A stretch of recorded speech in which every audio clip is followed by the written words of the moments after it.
Schenectady. Continuing now from New York City.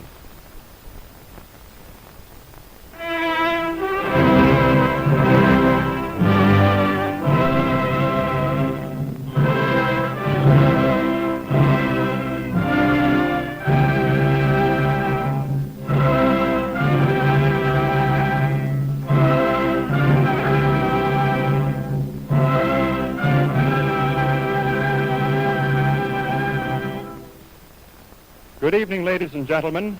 The General Electric Hour tonight is presented in the interest of electric refrigeration.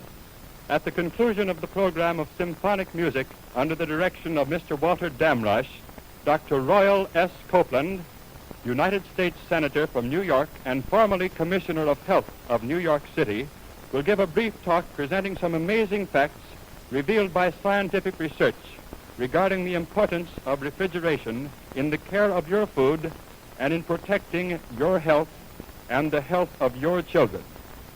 General Electric manufactures GE Mazda lamps, the General Electric refrigerator, and electrical apparatus for ship propulsion, for industry, and for use on the farm and in the home.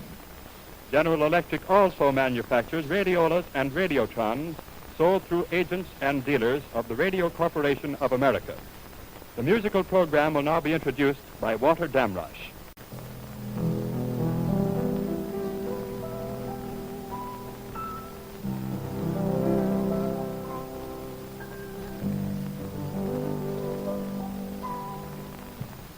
Good evening, ladies and gentlemen.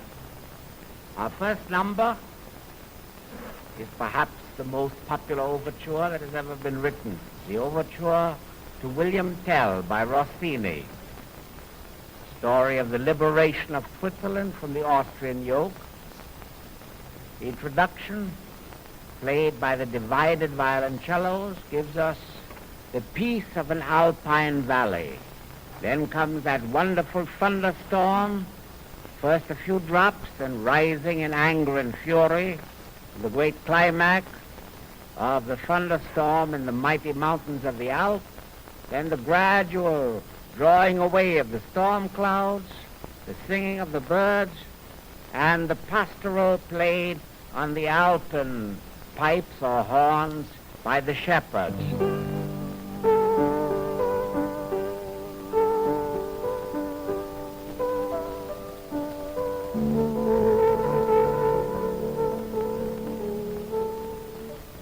Flute answers to have those charming variations, and then comes the wonderful finale which described the rush of the Swiss people in their mighty storm against the Austrians, in their search and achievement of national liberty.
The next is an adagio, a poco adagio, from the Third Symphony of Saint-Saëns.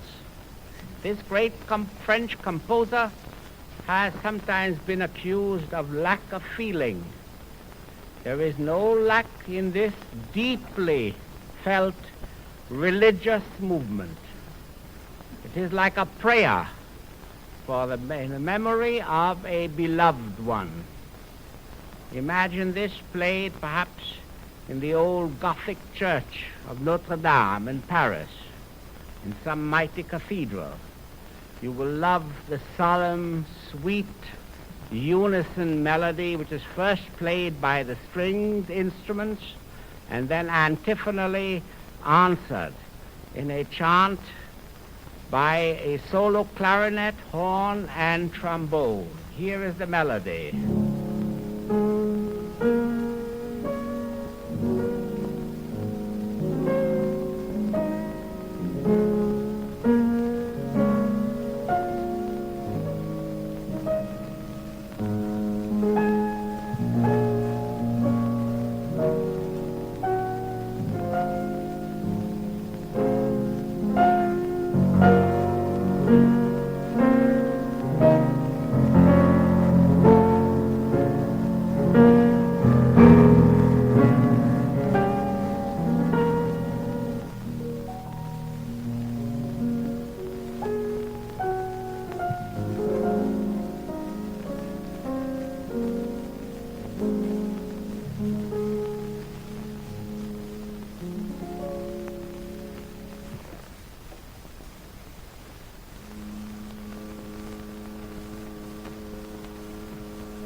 This is the General Electric Hour, ladies and gentlemen, devoted this evening to electric refrigeration.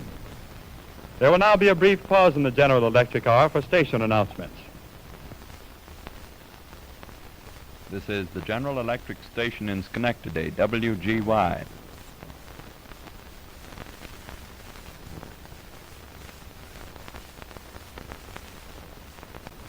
Mr. Damrush will continue the General Electric Hour. We shall now play for you two little numbers that I suppose are familiar to many of you. The one is a lovely evening song by Schumann, and the other, the ever popular spinning song by Mendelssohn.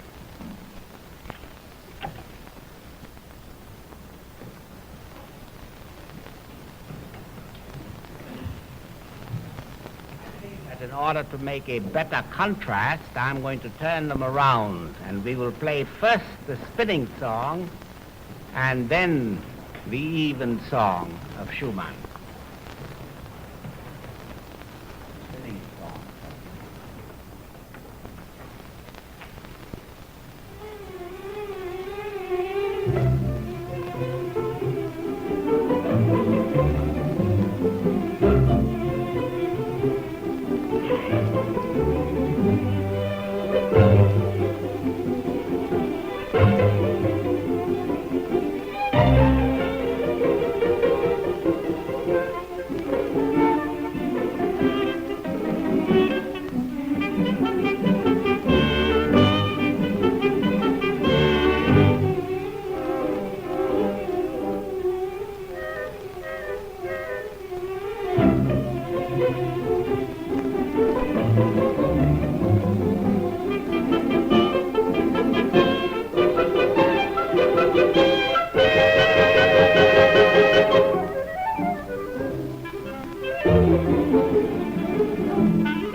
Next we have a kind of patriotic tone poem by the Finlandish composer Jean Sibelius.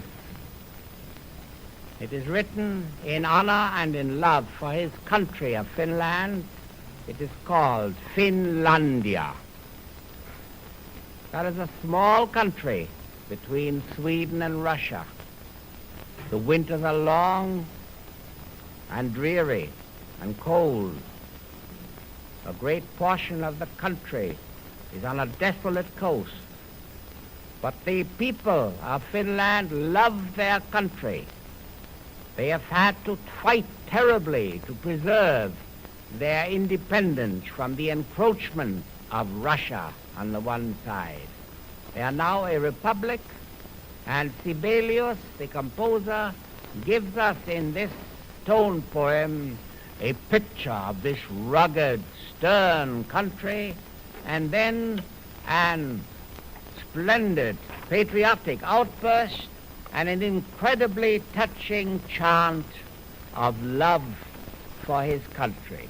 I'm not going to play any of these themes for you because I want you to recognize them yourself, especially when after a kind of a revolution against an oppressive tyrant or a mighty power from without, suddenly, like a lovely processional, comes this patriotic air in praise and love of Finland.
This program tonight is presented to you in the interest of electric refrigeration. At the conclusion of the last musical number, Dr. Royal S. Copeland, United States Senator from New York, will give a brief address. There will now be a brief pause in the General Electric Hour for station announcements. This is the General Electric Station in Schenectady, WGY.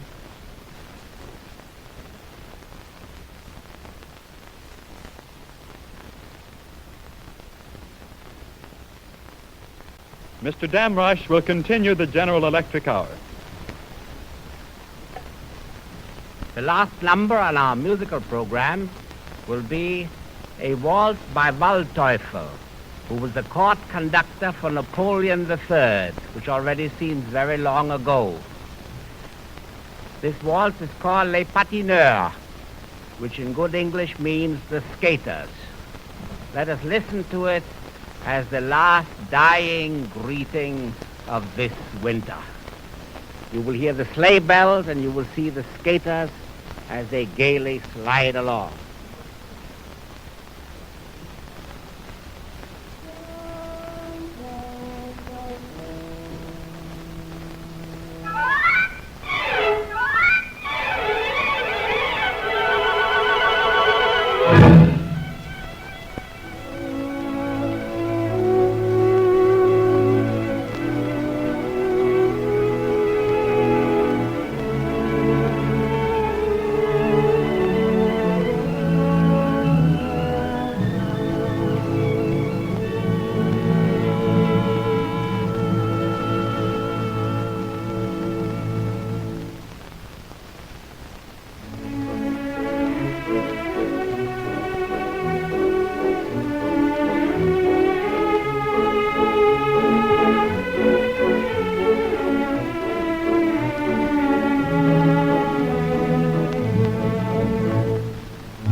Mr. Damrosch and the orchestra have now concluded the musical program in the General Electric Hour, and we take pleasure in presenting Dr. Royal S. Copeland, United States Senator from New York, formerly Commissioner of Health, New York City.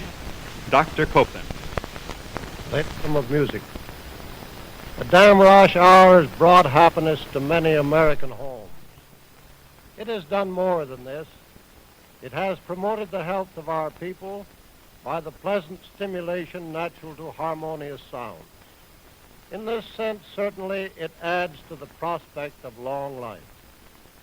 Perhaps I can say a few things now that will promote health and length of years. If I could guarantee you an additional 10 years of life, what would you do for me? There are multi-millionaires in New York who'd give the Woolworth building for such an extension of life.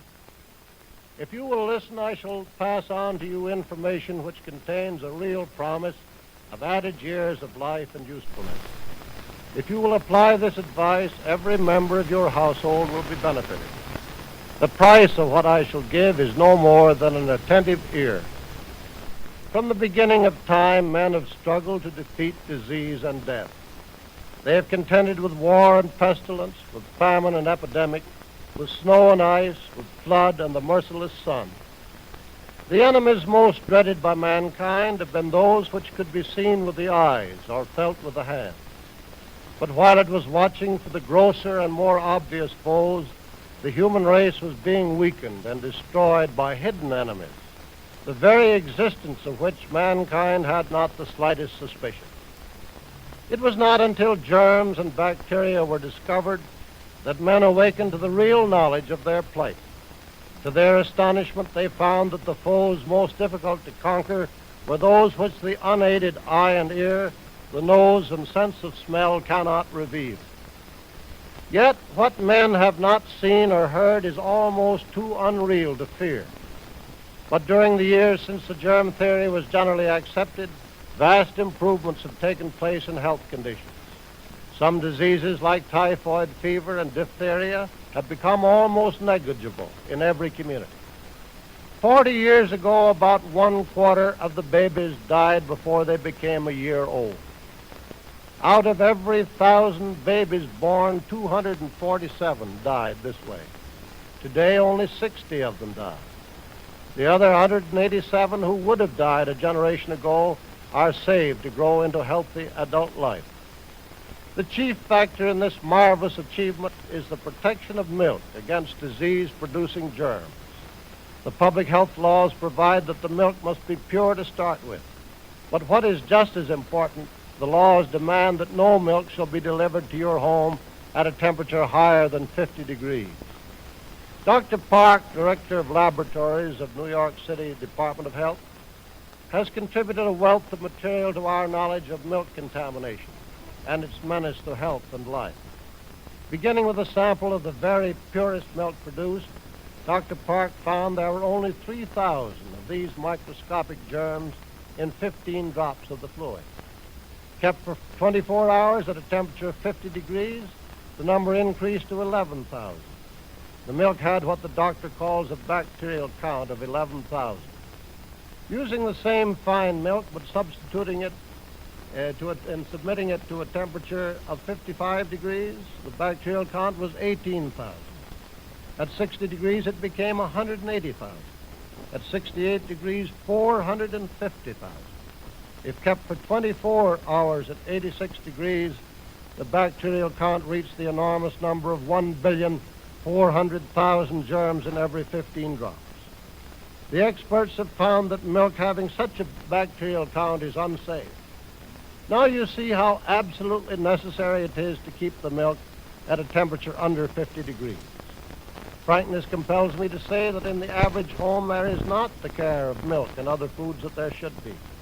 Sad as it is, but no informed person will question the statement that within the next 6 months this neglect is going to cost the lives of thousands of children in every great city and tens of thousands in the country at large. It is a situation due wholly to the lack of general education. This is in large part the fault of those of us who should be the public's educators in health and the means of escaping disease. Let me ask you, what provision have you in your house to keep milk and meat and other easily spoiled foods from becoming breeding places for germs and disease? You are well aware that the temperature of the average home is between 60 and 70 degrees, and even higher much of the time. Through the warm season, the outside of the windowsill will be above this, most of the time materially higher. In any home, therefore, the conditions are such that the milk will have a bacterial count running from 500,000 to billions before the next day's supply arrives. This isn't safe milk. On the contrary, it is absolutely dangerous and unfit for human consumption for adults, to say nothing of what it will do to the baby. It is amazing how little use is made of ice by the average American family. Less than 1/2 of our population use it any time of the year, and only about 15% of the families use it the year round. Even where ice is used, how effective is it? Test your refrigerator tomorrow. Leave the thermometer in it for 10 or 15 minutes and see what it reads. Bear in mind that 50 degrees is the danger point. If the temperature rises even a single degree above 50, as I have explained to you, bacterial growth will be active. If the temperature rises above 50 degrees, it is not the fault of the ice. It is the fault of your method of using it. It makes no difference what manner of refrigeration is used. The purpose is defeated unless it lowers the temperature to a point where food will be protected against the growth of germs. This is not the case if the temperature rises above that danger line, 50 degrees. I sympathize fully with the ambitious desires of every housewife. If by wishing it I could give every family in America a piano, a radio, a library, an automobile, a moving picture outfit, and fine clothes, I should be glad indeed. But if I gave you all these things and omitted the gift of a proper refrigerator, I should not be doing the kind act that I have in mind. Desirable as all these other things may seem to those who do not possess them, the fact is, relatively speaking, they mean little to your health and the health of your family. Compared to the beneficent effect of a refrigerator that can keep your food at a temperature below 50 degrees, they are as nothing. It makes no difference to me what sort of a refrigerator you have. I don't care whether it is cooled with ice from the Hudson or with snow from the North Pole. I don't care how it is operated. I do care, however, what temperature that refrigerator will maintain. It is not effective if it does not preserve at all times a temperature of less than 50 degrees. Let us make this coming hot season a different one than any past year ever witnessed. Instead of submitting to food poisoning, to illness and deaths of babies, let us begin now to guard against needless distress and sadness. If you will protect the food of your household from contamination by means of proper refrigeration, I will guarantee the saving of countless lives and millions in doctors' bills. You need not make me a gift of the Woolworth Building for this advice, but you will make me very happy if you heed these words. Dr. Copeland has told you how necessary it is that the temperature of your refrigerator should always be kept below 50 degrees. You are guaranteed this protection.